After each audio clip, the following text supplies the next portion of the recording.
Sir, आत्ताच्या क्षणाला आपण बघतोय की सीएम आणि राज ठाकरे हे एकाच हॉटेलमध्ये आहेत. त्यांच्यात भेट किंवा चर्चा झाली अशी चर्चा सध्या सुरू आहे. राजकीय दृष्टीने ही भेट असल्याचं म्हटलं जात आहे.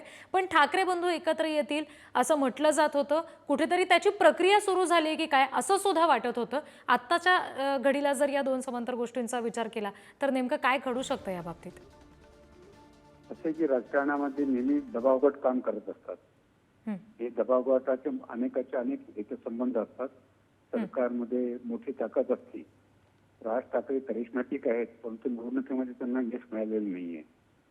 तर भारतीय जनता पक्षाला कुठल्याही परिस्थितीत मुंबई महानगरपालिका हवी आहे. राज ठाकरे हे एनडीए मध्ये अधिकृत घटक जरी नसले, समजा उदाहरणार्थ ते त्यांचे मित्रपक्ष म्हणून किंवा त्यांचे सहानुभूतीदार म्हणून जर त्यांच्यावर राहिले तरी त्यांचं स्थान तिथे 4थ्या नंबरचं 5व्या नंबरचं असू शकतं. कारण त्यांना देण्यासाठी बीजेपीकडे फारच नाहीये. बीजेपी आहे, त्यामध्ये एनसीपी आहे, अजित पवारचा गट, एकनाथ शिंदे यांची शिवसेना आहे. त्यामुळं त्यांचं नेमकं स्थान त्या भारतीय जनता पक्षाच्या मित्रपक्षामध्ये काय राहणार आहे हे अजून स्पष्ट झालेलं नाहीये. पक्षामध्ये दुर्दैवान आहेत की त्यांना पुढचे निर्णय घ्यावे लागतील राज ठाकरेंना. मध्यंतरी तुम्हाला आठवत असेल की ईडीने त्यांची चौकशी केली होती. एका इलेक्शनला त्यांनी बीजेपीच्या विरोधात कॅम्पेन केली, दुसऱ्या इलेक्शनमध्ये बीजेपीच्या बाजूने केली. त्यामुळे मी मगाशी जे राजकारणामध्ये दृश्य आणि अदृश्य दबावगट काम करत असतात, या दबावगटाला त्याचं सामोरे जाणार आणि त्याच्यानंतर राजकीय निर्णय घेणार त्यावरती अवलंबून आहे. महाराष्ट्रामध्ये तसे आजकाल महाराष्ट्रातलं एकूण पाहायला दिल्ली होतं, महाराष्ट्रामध्ये बनवाबनवीचे खेळ सुरू आहे. म्हणजे बीजेपी हा सर्वात मोठा पक्ष आहे, काँग्रेस हा अपोजिट विरोधी पक्ष, त्यांना कुठे जायला संधी नाहीये. पण प्रादेशिक पक्षांची दोलायमान अवस्था आहे आणि त्यांना भूमिका घ्यावी लागतील आणि या भूमिका नेहमी दबावाच्या अंतर्गत घेतल्या जातात. पुढच्या म्हणजे या आजच्या भेटीचं जी सध्या भेट चालू आहे त्याचं फलित काही पण लपून राहणार नाहीये. ती फलित हळूहळू उघडेल. पण एवढंच एक दिसतंय की एकीकडे ही चर्चा सुरू करायची, दोन्ही ठाकरे बंधूंनी एकत्र यायची, त्याच वेळेस उद्धव ठाकरे मुख्यमंत्र्यांबरोबर चर्चा करायची. याच्यामध्ये कुठे ना कुठे कुणाच्या तरी हातात किल्ले आहेत आणि त्या किल्ल्या फिरल्या जातात. म्हणजे एक रिपोर्ट असे होते की जिथं आहे नॅशनल सिक्युरिटी ऍडवायझर यांनी देवेंद्र फडणवीस यांची भेट घेतली अजित पवारांनी.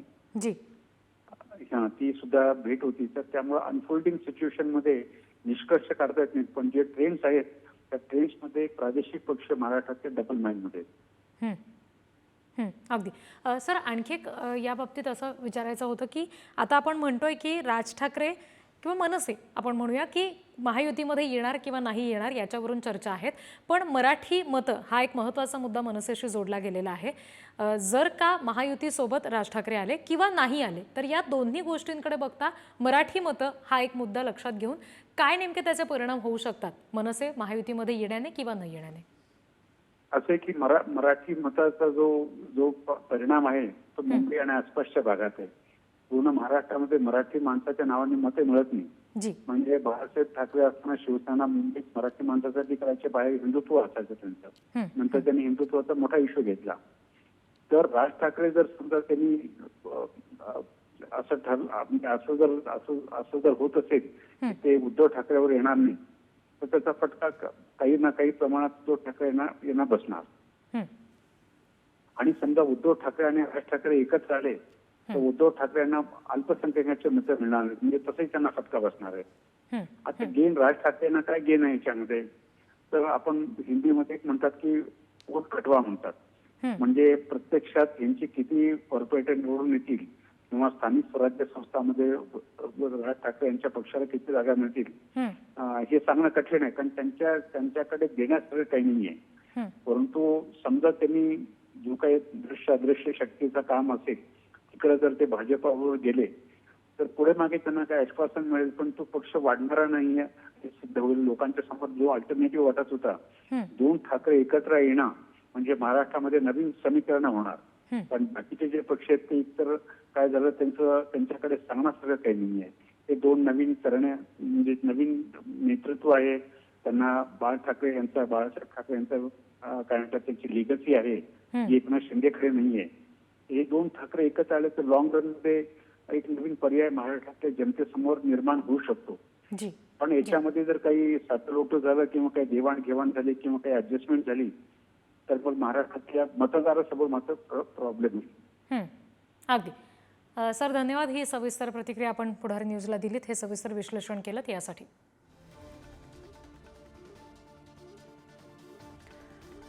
राज ठाकरे आणि मुख्यमंत्री देवेंद्र फडणवीस हे आत्ताच्या क्षणाला एकाच हॉटेलमध्ये असण्याबाबत, त्यांच्या भेटीबाबत ज्या चर्चा आहेत त्याबाबतचे काही मुद्दे बघूया.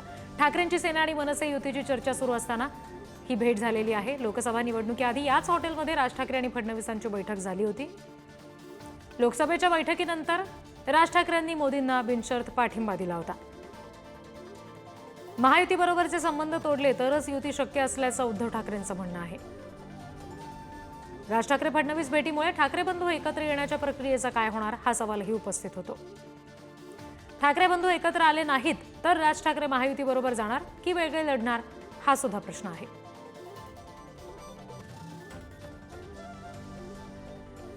हे काही मुद्दे आपण बघितले. राजकीय वर्तुळात सध्या ज्या चर्चा आहेत युती होण्याबाबत किंवा न होण्याबाबत, मनसे ही महायुतीमध्ये येण्याबाबत किंवा मग दोन्ही ठाकरे बंधूंची युती होण्याबाबतचे.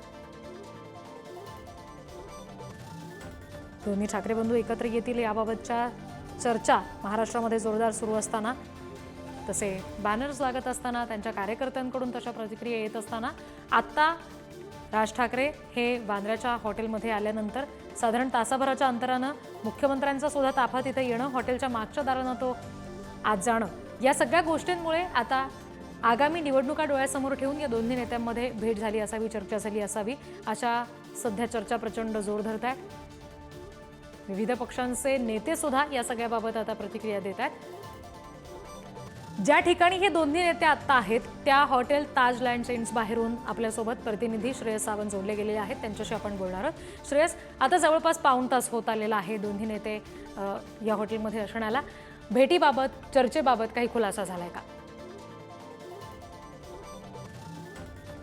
तर ही चर्चा आता 1 तास झाला आहे. आता हे दोन्ही नेते देवेंद्र फडणवीस आणि मनसेअध्यक्ष राज ठाकरे हे आता 1 तासापासून ताज लँड सेंटमध्ये आहेत असं सांगण्यात, अशी खऱ्या अर्थात सूत्रांची माहिती आहे की कुठेतरी एका रूममध्ये खऱ्या अर्थाने एका सूटमध्ये ही चर्चा होताना दिसते. आणि या चर्चेच्या ह्याच्यात कोणालाच बाकी लोकांना जे त्यांच्यासोबत गेलेत, मग त्यांचे बॉडीगार्ड असतील किंवा त्यांचे पीएज असतील, त्या सगळ्या लोकांना एंट्री कोणालाच दिली नाहीये. मात्र हे दोन नेते आता चर्चा करताना दिसत आहेत, कारण 1 तास झाला आणि कुठलाही नियोजित कार्यक्रम ताज लँड सेंटला नसताना ह्या दोन नेत्यांचं 1 तासापासून या हॉटेलमध्ये असणं हे कुठे ना कुठे चर्चा, बैठक आणि या सगळ्या गोष्टी समोर होताना आपल्याला दिसून येत आहेत. आपण अजूनही बघू शकतो ताज लँड सेंटच्या बाहेरचं चित्र आहे.